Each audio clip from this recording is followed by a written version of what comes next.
स्वागत है आपका आपके अपने यूट्यूब चैनल एडवोकेट दीप लीगल हब में।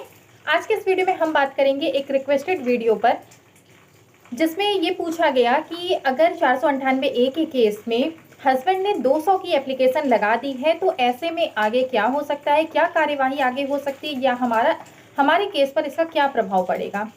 अब ये जो धारा है, जो सेक्शन है, सेक्शन 200 CRPC का, इसके बारे में आप सबको जानना इसलिए ज़रूरी है कि अगर कहीं आपके द्वारा कोई शिकायत पुलिस में या SSP ऑफिस में दी जा रही है और उस पर उनके द्वारा किसी भी तरह का कॉग्निजेंस नहीं लिया जा रहा है, मतलब जो कि प्रोसीजर है वो आगे नहीं बढ़ रहा है और आपके द्वारा दी गई एप्लीकेशन, आपके द्वारा की गई कंप्लेंट उसी स्थिति में आज भी है।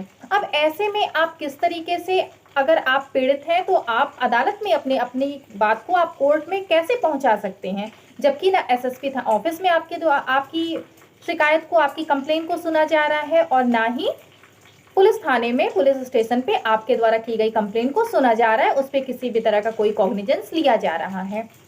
तो इनके केस में भी क्या हुआ कि उनके पति ने धारा 200 सेक्शन 200 की एप्लीकेशन लगा दी कोर्ट में। अब इसमें क्या हो सकता है आगे, इसका क्या प्रोसीजर है, तो देखिए हम बता दें आपको कि ये जो CRPC का सेक्शन है 200, इसमें अदालत में एक एप्लीकेशन पीड़ित पक्ष देता है, मतलब जो भी एग्रीव्ड जो पर्सन है वो क्या करेगा, वो कोर्ट में एक एप्लीकेशन देगा जिसमें वो इस बात का जिक्र करता है कि SSP ऑफिस में या थाने पर उनके कंप्लेंट पर किसी भी तरह की कोई भी कार्यवाही नहीं की गई है। और इसके साथ ही साथ क्या करना होता है कि केवल एप्लीकेशन देने से ही काम नहीं चलेगा। अगर आप कोर्ट में अपनी किसी बात को कोर्ट का ध्यान अगर आप करवाना चाहते हैं, मतलब आप चाहते हैं कि कोर्ट आपकी एप्लीकेशन पर कॉग्निजेंस ले, तो आपको साथ में इसमें कुछ प्रूफ भी लगाने पड़ते हैं। तो कुछ एविडेंस लगाएगा, 2 गवाह लगाएगा, 2 जो भी विटनेस होंगे उनके बारे में बताएगा। और इसमें क्या, जैसे कि अगर कहीं मारपीट का कोई मामला है, या अगर हम 498A की बात करते हैं और हस्बैंड ने अगर लगाया, तो हस्बैंड ने ये लगाया कि उसकी पत्नी के द्वारा जो भी 498A की कंप्लेंट की गई है वो सारी झूठी, या फिर उसकी पत्नी के इस तरह का बिहेवियर था, ससुराल में इस तरीके से का बिहेवियर था, और जो आसपास के लोग हैं वो इसके गवाह हैं, मतलब कि आसपास के लोग इसके विटनेस हैं कि वाइफ अपने ससुराल में किस तरीके से रहती थी, तो इसकी गवाही देने के लिए आसपास के लोग हैं।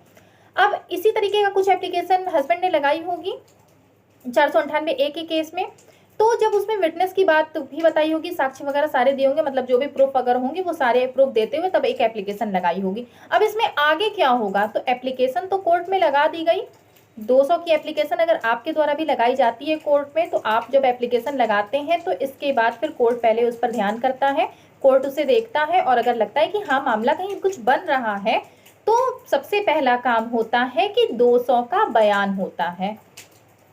धारा 200 में बयान होता है, सेक्शन 200 का बयान होता है। और ये बयान किसका होगा, किसे बुलाया जाएगा बयान देने के लिए, तो उसी व्यक्ति को बुलाया जाएगा जिसने की कंप्लेन की है कोर्ट में। 200 का एप्लीकेशन जिसने लगाया है उसका बयान होगा 200 का। और जब ये 200 का बयान हो जाता है तो 200 के बयान के बाद अगर अदालत देखती है कि हाँ कार्यवाही की जा सकती है, मतलब इसमें जो भी प्रोसीजर इसका आगे बढ़ना चाहिए, तो 200 के बयान के बाद 201 का बयान होता है। और 201 के बयान में क्या होता है कि जिन गवाहों की आपने सूची दी है, आपने जिन गवाहों का जिक्र किया था, उन सबका बयान होगा। जो कोर्ट है वो उन सबका बयान उस पर लेगी। और 200 के बयान के बाद 201 के बयान के बाद अगर कोर्ट को ये लगता है कि कुछ जेन्युइन केस बन रहा है, तो फिर इसके बाद कोर्ट उस पर कार्यवाही करेगा।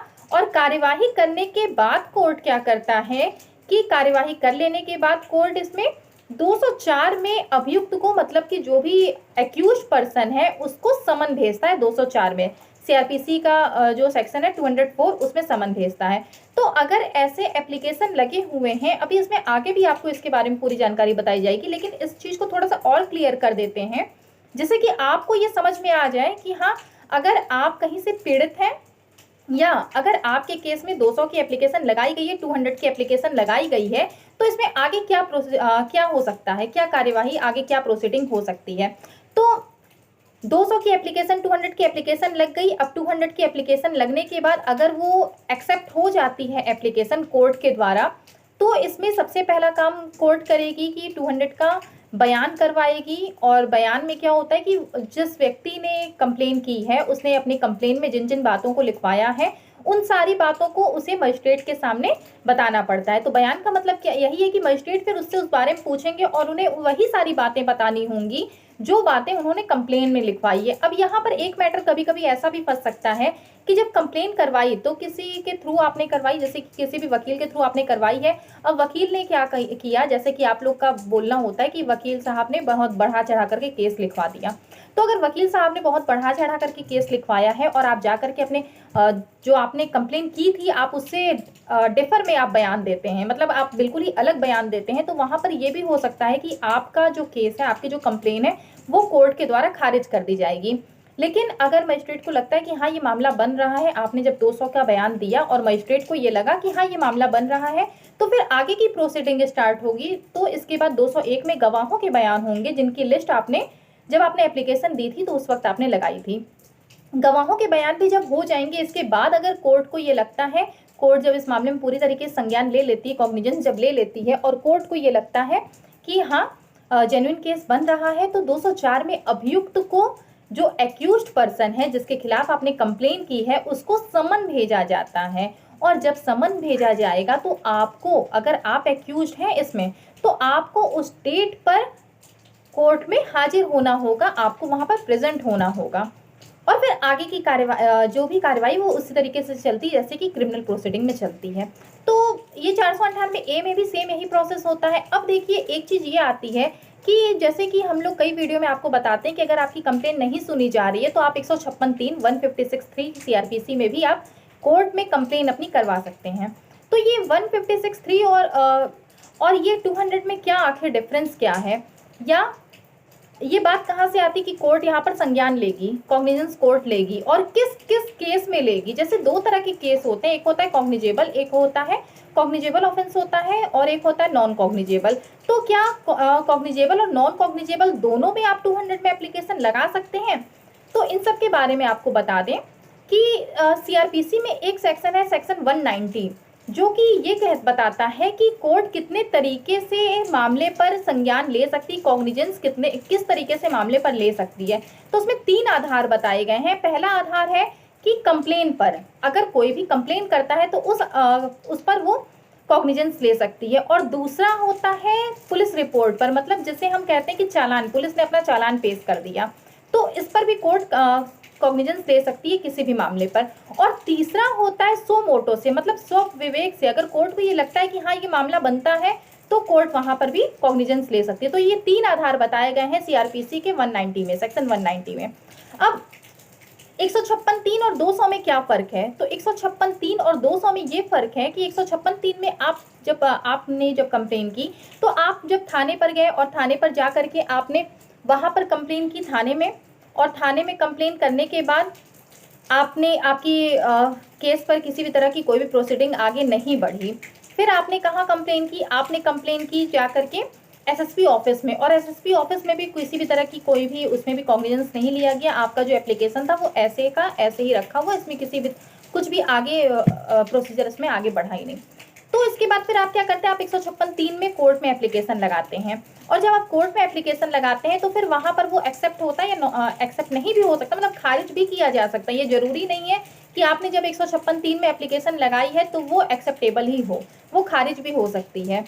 और इसी के साथ अगर हम 200 की बात करते हैं तो 200 में क्या होता है कि 200 में आप जब चाहते हैं, जो पीड़ित पक्ष है, जो भी एग्रीव्ड जो पर्सन है, वो अगर ये चाहता है कि उसे डायरेक्ट अपने मामले पर ध्यान कोर्ट को ही दिलाना है, मतलब आप चाहते हैं कि कोर्ट आपके मामले पर ही कॉग्निजेंस ले, आप कोर्ट के नज़र में, अपने जो मजिस्ट्रेट है आप उनके नज़र में अपने मामले को लाना चाहते हैं, तो आप क्या करते हैं, आप 200 में एक एप्लीकेशन लगा देते हैं कि हाँ सीधे 200 में हमने एप्लीकेशन लगा दी, हमने जो कंप्लेन की है वो सीधे कोर्ट में की है। लेकिन इसके साथ आपको क्या जरूरत होगी? आपको जरूरत होगी गवाहों की, मतलब विटनेस आपके पास होने चाहिए, आपके पास प्रूफ होना चाहिए।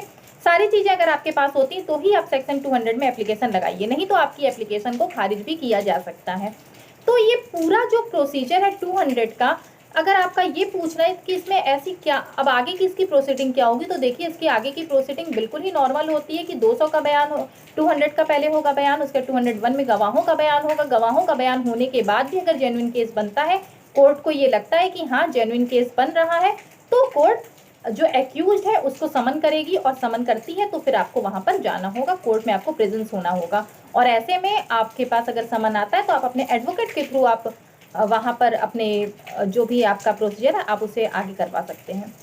तो ये सारी प्रक्रिया होती है जिसके बारे में अगर आपने कोई एडवोकेट अपने केस में किया हुआ है तो वो भी आपको बताएंगे, ज़रूर बताएंगे। और अगर नहीं बताते और आपको लगता है कि आपके केस में कोई भी स्टेज ऐसा है जिसके बारे में आपको नहीं पता है और आप चाहते हैं कि आपको जानकारी इसके बारे में मिले, तो आप नीचे कमेंट बॉक्स में ज़रूर पूछ सकते हैं, कमेंट में रिप्लाई किया जाएगा आपका।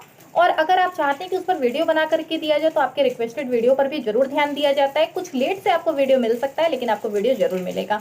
और अगर कुछ लोगों का ऐसा कुछ टॉपिक था जिस पर उन्होंने वीडियो बना करने के लिए बोला था और आज तक उन्हें वीडियो नहीं मिल पाया है तो वो जरूर दोबारा से कमेंट कर दें। और आप जब कमेंट करेंगे तो वो दोबारा से वो रिमाइंड होता है और फिर हम आपको वीडियो उस पर बना करके देते हैं। आगे अगर आपकी कोई भी क्वेरी हो तो आप कमेंट करिए, कमेंट करके ये जरूर बताइए कि आपको वीडियो कैसा लगा। और वीडियो को लाइक करिए, चैनल पर नए होंगे तो सब्सक्राइब करना बिल्कुल मत भूलिएगा, शेयर करिए। और साथ ही में आप अगर किसी भी टॉपिक पर आपको वीडियो चाहिए आप बताइए। और अगर आप हमसे बात करना चाहते हैं अपने किसी भी मामले में, आप कानूनी सलाह लेना चाहते हैं, तो इसके लिए आपको डिस्क्रिप्शन में नीचे व्हाट्सएप नंबर मिल जाएगा, उस नंबर पर आप व्हाट्सएप करिए। व्हाट्सएप करते हैं तो आपको पूरी आगे का आपको प्रोसीजर पता चल जाएगा कि आप कैसे हमसे बात कर सकते हैं। और अगर आप उस नंबर पर कॉल करते हैं तो आपकी कॉल बिल्कुल भी रिसीव नहीं होगी, और ज़्यादा अगर कॉल आएगी किसी एक नंबर से तो उस नंबर को ब्लॉक भी कर दिया जाएगा। तो इस बात का जरूर आप ध्यान रखिए, क्योंकि कुछ लोग ऐसे होते हैं जिन्हें अगर नंबर वो वहाँ से नंबर लेकर के उसके वो लगातार वो कॉल करने लगते हैं, तो ऐसे लोगों के नंबर को तुरंत ही ब्लॉक कर दिया जाएगा।